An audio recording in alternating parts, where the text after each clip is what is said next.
What's up, guys? K Wilson here to do my review for WWE's Hell in a Cell pay-per-view, which I have to say overall was a pretty good show. Wasn't as bad as I expected it to be. Hell in a Cell to me is one of those filler pay-per-views, and the fact that they don't even have that many Hell in a Cell matches, and the pay-per-view is called Hell in a Cell. It's like really. So what's the point of having the pay-per-view called Hell in a Cell if you're not gonna have at least like 4 or 5 matches based in Hell in a Cell? But we had 2 matches, better than last year. We only had one. But yeah, so let's get right into it. So the first, it was the kickoff show. It was Kofi Kingston versus Damian Sandow. It was supposed to be Big E Langston versus Curtis Axel for the Intercontinental Championship, but Curtis Axel was injured. He had some hip problems and he couldn't compete, so they changed it to Kofi Kingston versus Damian Sandow. And this match overall, like I said, was just a good match. Nothing really special about it. Damian Sandow won. Makes sense. He has the briefcase. He needs some momentum so that when he cashes in, it's like, all right, I can take this guy seriously as a world champion. Next, we have the triple threat tag team match for the WWE tag team titles. We had Cody Rhodes and Goldust versus the Usos versus the Seals, Seth Rollins, and Roman Reigns. And this was, I have to say, match of the night. This was a really good tag team match. I mean, all the teams were great. There was a lot of great spots. The crowd was really into it. It really helped me get into this tag team match. All the teams, they worked well together. They really did. And one of the biggest highlights of this match was when Cody Rhodes did a superplex from the top rope outside of the ring, and it was just so much carnage and bodies were everywhere. And it was crazy. This was a really good tag team match. I really did enjoy it.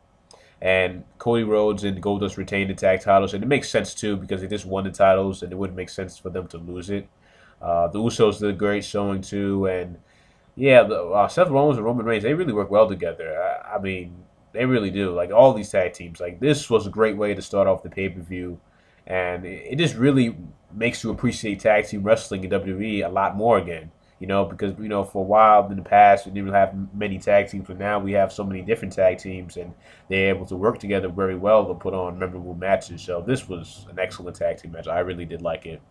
Then we had a segment with The Miz where he goes and he calls out the Wyatt family, well actually Bray Wyatt, and then he gets attacked by Luke Harper and the other dude with the red beard. I'm sorry, I can't remember his name right now. But he gets attacked by the Wyatt family. But then all of a sudden, Kane returns. And I actually didn't expect Kane to return. And he walked up, he was taking out, the Wyatt family. Then he chokeslammed The Miz.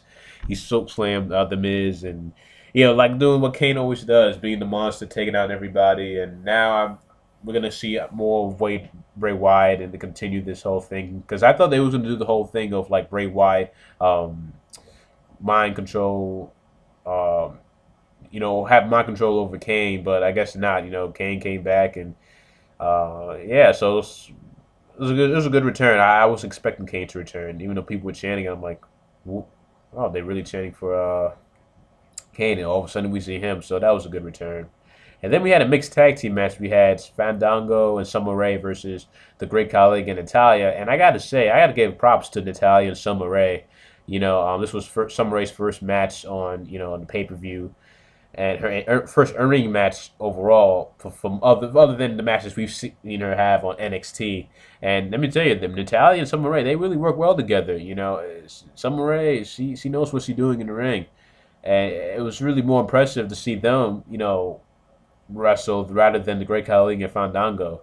And what happens is Summer Rae gets the victory for the team. And I heard some rumors that WWE, they were high on Summer Rae, and we might see more of her, in the ring and possibly, be a champion in the future somehow. But yeah, it was good to see her in the ring, and this was a good mixed tag team match. I wasn't expecting this match at all. I didn't know this was on the card, but yeah, good props to Summer Rae and Natalya. They really had me into this match. And really, appreciate women's wrestling a lot more. And I'm glad that WWE's doing this. They're adding more than one like divas match, like they're featuring more divas on like pay-per-views, which is a good thing. Then we had the United States Championship match. We had Dean Ambrose versus Big E Langston, and I'm happy that WWE gave Big E a championship match. And they just did like, oh well, Big E, you can't have a match. And they had a match with Dean Ambrose, and it was a pretty decent match, I have to say. Big E was pretty impressive, I thought, and uh, they work pretty well together, him and Ambrose. And I know some people when they were chanting, "You can't wrestle."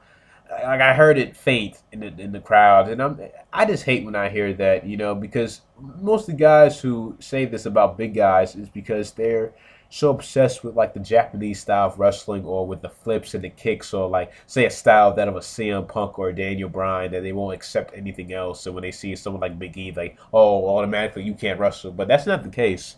These people have different styles, and Big E's style is more of like a powerhouse, and he is athletic too at the same time. So yeah, I don't know why people are saying that. It's kind of annoying with me.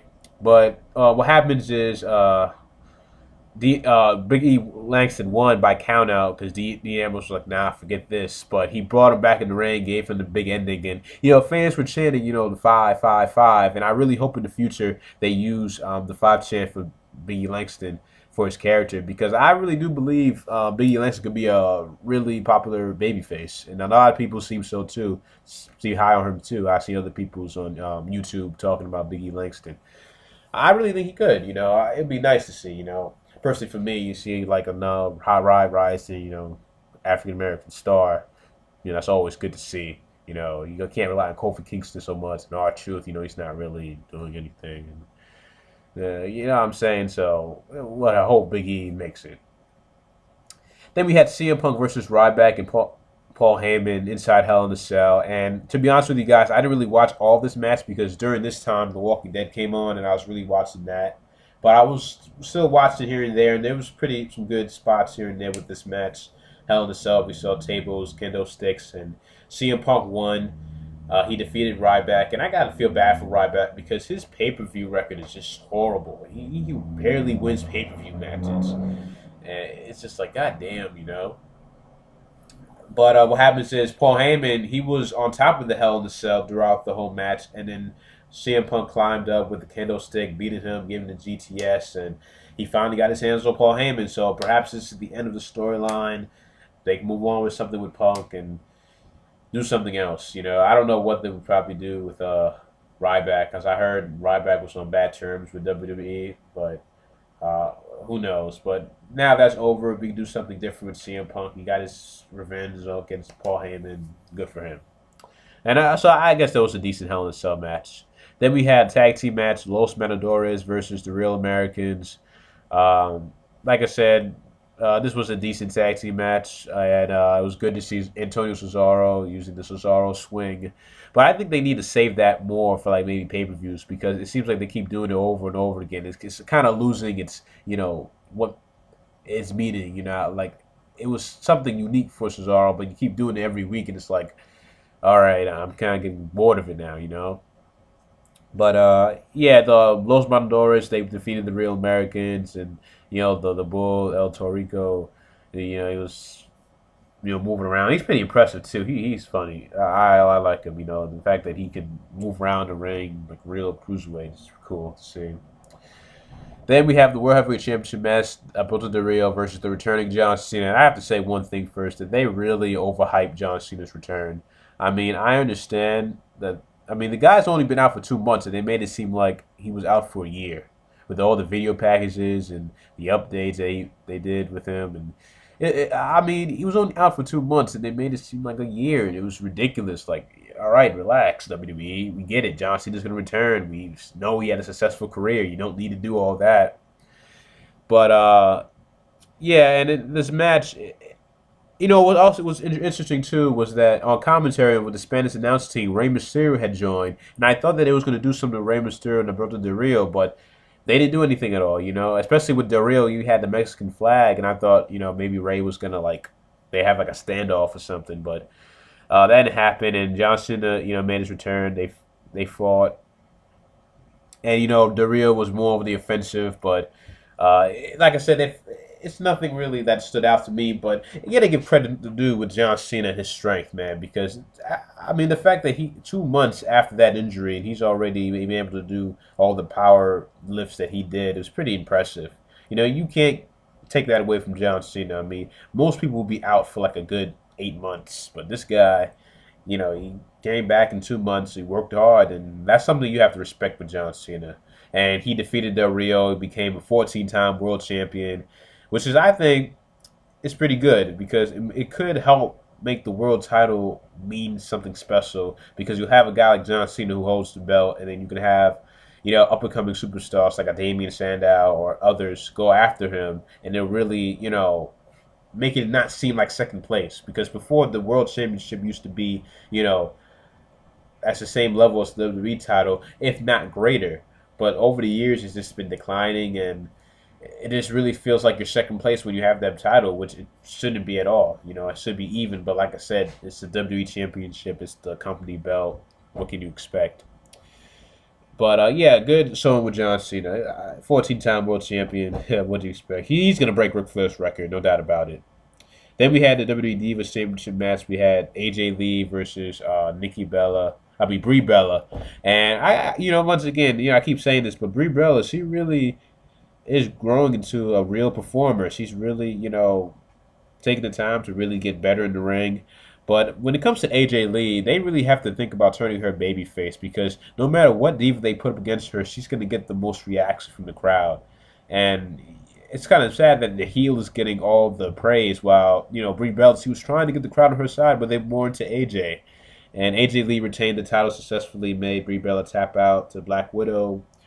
And yeah, I was not surprised that AJ Lee won because, like I said, she needs to be champion. She's one of the most over divas. It makes sense for her to have the championship. But they really need to consider turning her babyface because the reaction she gets from the crowd, it doesn't work for her as a heel. And I know why they do. Like I said, this doesn't make sense. But overall, it was a okay Divas match. It's kind of similar to what they had the last pay-per-view. Then we have the WWE Championship match. We had Randy Orton versus Daniel Bryan with special guest referee Shawn Michaels, Hell in a Cell. Pretty good match between these two.